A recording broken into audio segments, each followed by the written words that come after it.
Voy a explicar cómo se resuelve el siguiente ejercicio de termodinámica química en Excel. Para ello, antes que nada, voy a comentar las siguientes fórmulas que vamos a utilizar.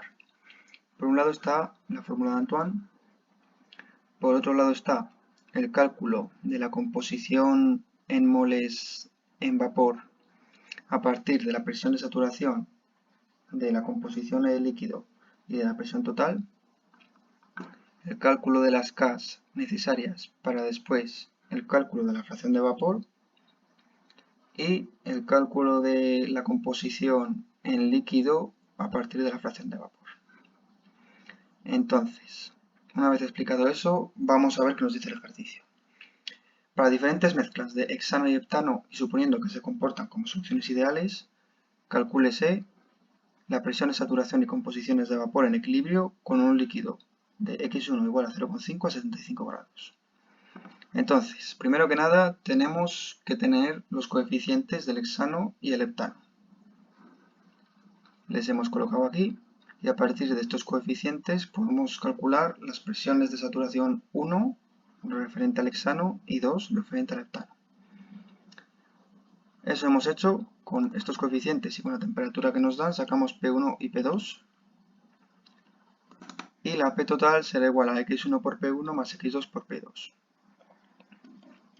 Una vez que tenemos todo esto podemos calcular los componentes de molares en vapor con la siguiente fórmula y nos dará x1 por P1 partido P igual a esto e I2 que será simplemente 1 menos I1. Pasando al siguiente apartado nos dice que calculemos la presión de saturación y composiciones del líquido en equilibrio con un vapor de I1 a 0,2 a 180 grados centígrados. Entonces tenemos que I1 que es igual a 0,2, I2 que es igual a 1 menos I1 y la temperatura que es 180 grados. Con esto podremos sacar las presiones de saturación 1 y 2 con las ecuaciones de Antoine y la temperatura que nos dan. Y luego tendremos que suponer un x1 porque este dato no lo tenemos y un x2 que será igual a 1 menos x1. Entonces, como nos dan todo lo demás que hemos comentado, podremos con la siguiente fórmula despejar la P y calcular la presión y con la fórmula de x1 por P1 más x2 por P2 calcular también la presión.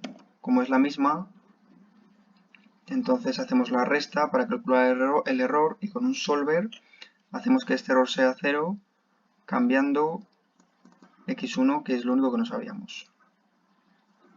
Apartado 3. La temperatura de ebullición y composiciones del vapor en equilibrio con un líquido de x1 igual a 0,7 a 700 milímetros de mercurio. Entonces tenemos x1, por lo tanto tenemos x2 y la presión requerida que es 700 milímetros de mercurio. Esta presión será igual a P1 por x1 más P2 por x2. P1 y P2 de dónde lo sacamos? De la ecuación de Antoine con la temperatura que queremos hallar. Así que mediante un solver hacemos que esta presión sea 700 variando las presiones 1 y 2 y por lo tanto variando la temperatura. La temperatura de condensación y composiciones del líquido en equilibrio con un vapor de I1 0,8 a 2 bares. Datos que tenemos, I1 0,8, I2 que es 1 menos I1 y 2 bares que será igual a 1500 milímetros de mercurio. No sabemos la temperatura, pero como sí que sabemos que la presión es P1 por X1 más P2 por X2, podemos hacer un solver para que este resultado nos dé 1500 milímetros de mercurio variando P1 y P2, variando así la temperatura. Así nos daría la temperatura requerida para llegar a esa presión.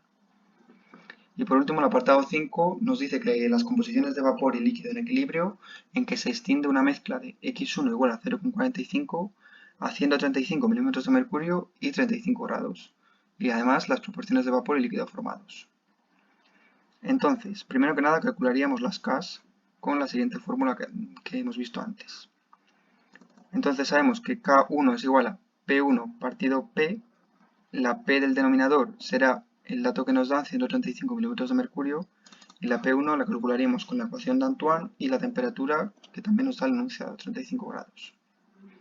Una vez que tenemos las K1 y K2, podemos sacar la fracción de vapor con la siguiente fórmula, como podemos ver aquí. Y a partir de la fracción de vapor, la X1 y X2. Una vez que tenemos todo esto, podemos sacar la I1, que será igual a X1 por K1, ya que, como hemos visto antes, P1 partido P es igual a K, por lo tanto I1 es igual a X1 por K1. Y la I2 de la misma manera. Y esto sería cómo se resuelve el siguiente ejercicio de termodinámica química.